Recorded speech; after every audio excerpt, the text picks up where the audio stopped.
Hello, my name is Katie Lasky, and I'm presenting to you guys today on the American Heart Association of the Greater Baltimore region. The location of the Greater Baltimore region is 217 East Redwood Street, Suite 1100, Baltimore, Maryland, 21202. The phone number is 410-685-7074.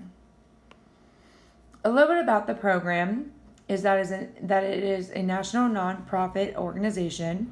It prevents heart disease and stroke. It funds cardiovascular medical research. It educates people about healthy living. It fosters appropriate cardiac care to reduce deaths caused by heart disease and stroke. To classify the program and the services it provides, it is one of the world's largest voluntary health organizations.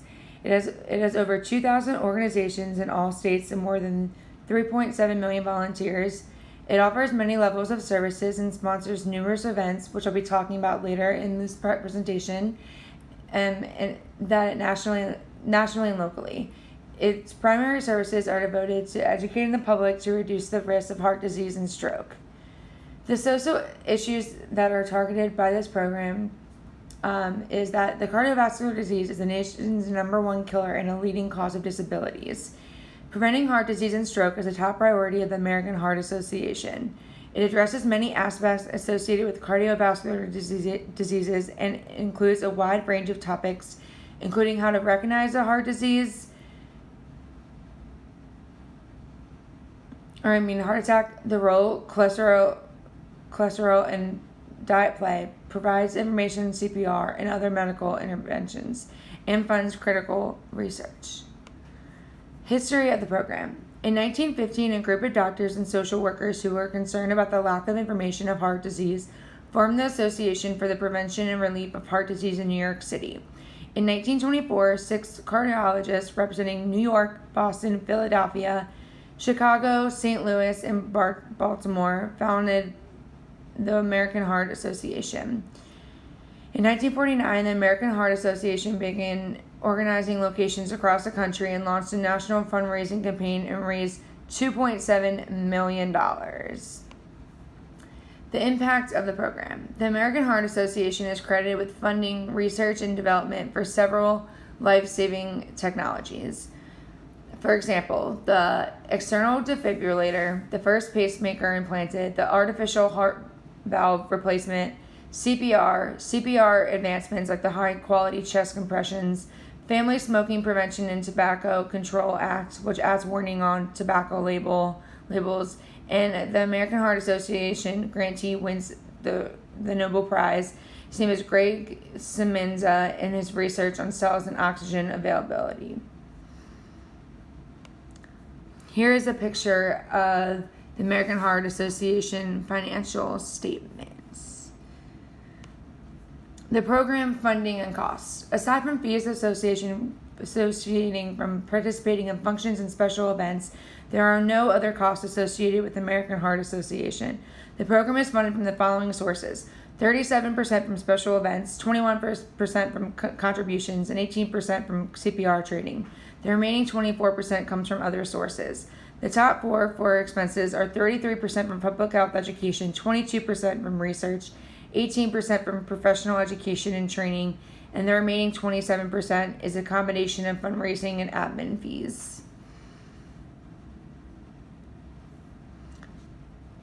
Who runs the program? The program is run by a cadre of national board members who provide governing support. However, the majority of American Heart Association is staffed with volunteers. The chairman of the board is Bertram Scott. The president is Dr. Ivor Benjamin, who has a 30-year volunteer history of American Heart Association. The CEO is Nancy Brown, and it is staffed by over 40 million volunteers. The local people that they serve, it's nearly impossible to access the impact the American Heart Association has had in the families it serves. The Baltimore chapter of American Heart Association sponsors events and trainings in the community.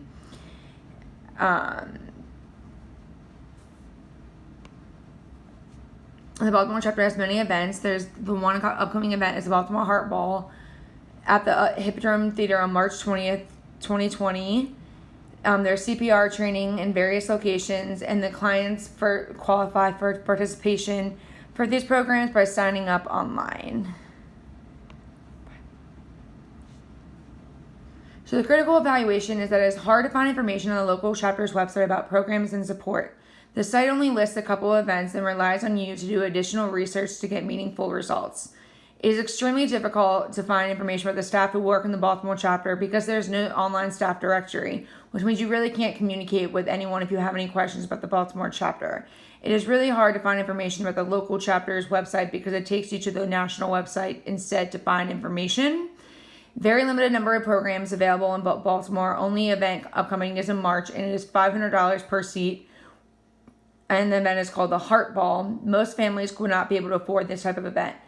And the other type of event, which is the cooking course, but it ended a year ago. The site is honestly too generic and fails to provide meaningful information about the services and programs offered and provides little or no information about specific services for children and families. The Bronfenbrenner's bioecological model of the 5 systems identified by Bronfenbrenner, the micro system is most influenced by American Heart Association. The microsystem is a system where there are direct social interactions with social agents. The programs that are listed on the American Heart Association directly support individual health. And then for the exosystem and the macro system and the chronosystem be applied, an individual will have to have heart disease or be actively in a program, or the family or member individual would benefit from some of the interventions from the program, like pacemakers or defibrillators. And then some statistics about heart disease. It is the leading cause of death for most ethnicities of people in the United States. About 610,000 people die of heart disease in the U.S. every year. That's 1 in every 4 deaths. Heart disease is the leading cause of death for women and men. About 1/2 of Americans have at least one risk factor of heart disease, including diabetes, obesity, poor diet, physical inactivity, and excessive alcohol use.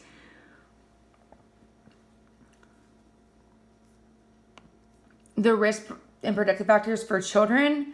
The risk factors are obesity, poor diet, lack of physical activity. The protective factors are eating healthy meals, limiting junk food and sugary sweet beverages, reducing the amount of time children watch TV, play video games, or use the computer, participating in sports and aftercare activities, access to health insurance and health care.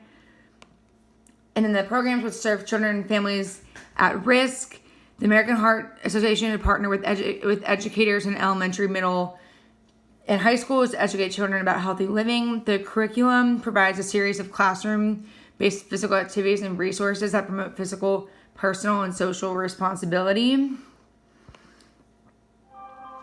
The critical evaluation is that it is difficult to determine non-publicly available information when you have to provide your contact information so they respond to you individually.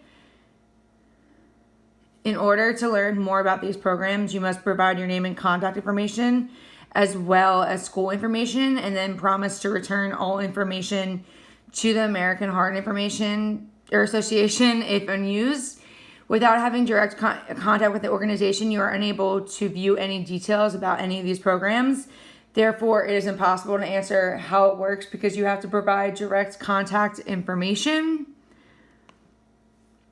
And then the scholarly research is that the American Heart Association has its own journal, which is the journal of the American Heart Association, which is called the JAHA.